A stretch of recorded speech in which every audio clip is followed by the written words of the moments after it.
ಸೇನಾ ಸಮಿತಿ ಆಶ್ರಯದಲ್ಲಿ ಡಿಸೆಂಬರ್ 21 ಮತ್ತು 22ರಂದು ಪಟ್ಟಣದ ಸಂಗೊಳ್ಳಿ ರಾಯಣ್ಣ ಕ್ರೀಡಾಂಗಣದಲ್ಲಿ Tipu cup tennis ball cricket ಪಂದ್ಯಾವಳಿಯನ್ನು ಆಯೋಜಿಸಲಾಗಿದೆ ಎಂದು ಮುಖಂಡ ಜಮೀರ್ ಪಾಷಾ ತಿಳಿಸಿದರು.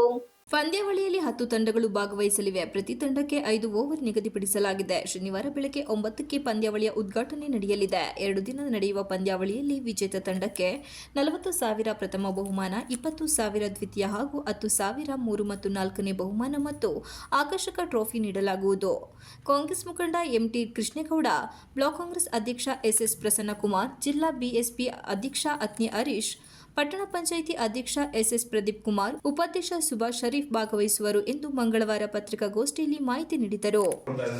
ಹಾಗೆಯೇ ಈ ಪಂದ್ಯಾವಳಿಗೆ ನಡೆಯುವ ಸಂದರ್ಭದಲ್ಲಿ ಯಾವುದೇ ವಿದ್ಯುತ್ ಅಡಚಣೆ ಆಗದ ರೀತಿಯಲ್ಲಿ ನಿಗಾವಹಿಸಬೇಕೆಂದು ಕೆಬಿಯ ಮುಖ್ಯಸ್ಥರು ಹಾಗೂ ಸಿಬ್ಬಂದಿ ವರ್ಗದವರೆಗೂ ಸಹ ನಾನು ಈ ಮಾಧ್ಯಮದ ಮುಖಾಂತರ ಒಂದು ಮನವಿ ಮಾಡಿಕೊಳ್ತಾ, ಹಾಗೆ ಈ ಕಾರ್ಯಕ್ರಮಕ್ಕೆ ಅಕ್ಕಲಗೂಡಿನ ವಿವಿಧ ಸಂಘ ಸಮಿತಿಗಳು ಹಾಗೂ ಅನೇಕ ಹೆಚ್ಚಿನ ಸಂಖ್ಯೆಯಲ್ಲಿ ಬಂದು ಈ ಕಾರ್ಯಕ್ರಮವನ್ನು ಯಶಸ್ವಿಗೊಳಿಸಬೇಕಾಗಿ ನಾನು ಈ ಮಾಧ್ಯಮ ಮುಖಾಂತರ ಕೇಳಿಕೊಂಡು ಒಂದರ ಯಶಸ್ಸಿಗೆ 2024 ಈ ಸೀಸನ್ 1ರ ಯಶಸ್ಸಿಗೆ ಅಕ್ಕಲಗೂಡಿನ ಹಲವಾರು ನಾಗರಿಕರು ಎಲ್ಲರೂ ಬಂದು ಎಲ್ಲ ಸಂಘ ಸಮಿತಿಯವರು ಸಾಮೂಹಿಕವಾಗಿ ಬಂದು ಈ ಕಾರ್ಯಕ್ರಮ ಯಶಸ್ವಿಗೊಳಿಸಬೇಕಾಗಿ ನಾನು ಈ ಮಾಧ್ಯಮದ ಮುಖಾಂತರ ಎಲ್ಲ ನನ್ನ ಅಕ್ಕಲಗೂಡಿನ ಎಲ್ಲ ಸಮಿತಿ ಸಂಘದವರೆಗೂ ಎಲ್ಲ ನಾಗರಿಕರಿಗೂ ನಾನು ಮನವಿ ಮಾಡ್ಕೊಳ್ತಾ ಇದ್ದೇನೆ.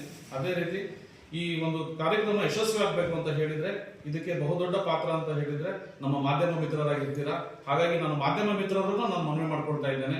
ಈ ಒಂದು ನಮ್ಮ ಪ್ರಥಮವಾಗಿ ನಾವೇನಿವತ್ತು ಈ ಒಂದು ಸಮಿತಿ ವತಿಯಿಂದ, ಈ ಟಿಪ್ಪು ಸಮಿತಿ ವತಿಯಿಂದ ನಾವು ಈ ಒಂದು ಕ್ರೀಡಾಪಟುಗಳನ್ನ ಈ ಮೊದಲನೇ ಹಂತದಲ್ಲಿ ಮೊದಲನೇ ಸೀಸನ್ 1ರ ಮಿನಿ ಪಂದ್ಯಾವಳಿಯನ್ನು ನಾವು ಏರ್ಪಡಿಸಿದ್ದೀವಿ. ಇದಕ್ಕೆ ತಾವೆಲ್ಲರೂ ನಮಗೆ ಹೆಚ್ಚಿನ ಪ್ರೋತ್ಸಾಹ ಕೊಟ್ಟು ಈ ಕಾರ್ಯಕ್ರಮ ಯಶಸ್ವಿ ಆಗಬೇಕು ಅಂತ ಹೇಳಿ ಹರಸಿ ನಮ್ಮನ್ನು ಹೆಚ್ಚಿನ ರೀತಿಯಲ್ಲಿ ವೀರಕನ್ನಡಿಗ ಟಿಪ್ಪು ಸೇನಾ ಸಮಿತಿ ತಾಲೂಕು ಅಧ್ಯಕ್ಷ ಜಮೀರ್ ಅಹಮದ್, ಮುಖಂಡರಾದ ಕಬ್ಬಳ್ಳಿಗೆರೆ ದಿನೇಶ್, ಸಲ್ಮಾನ್ ಗೋಷ್ಠಿಯಲ್ಲಿದ್ದರು. Virupaksha, PBTV 46 Malenadu news, Arakalagudu.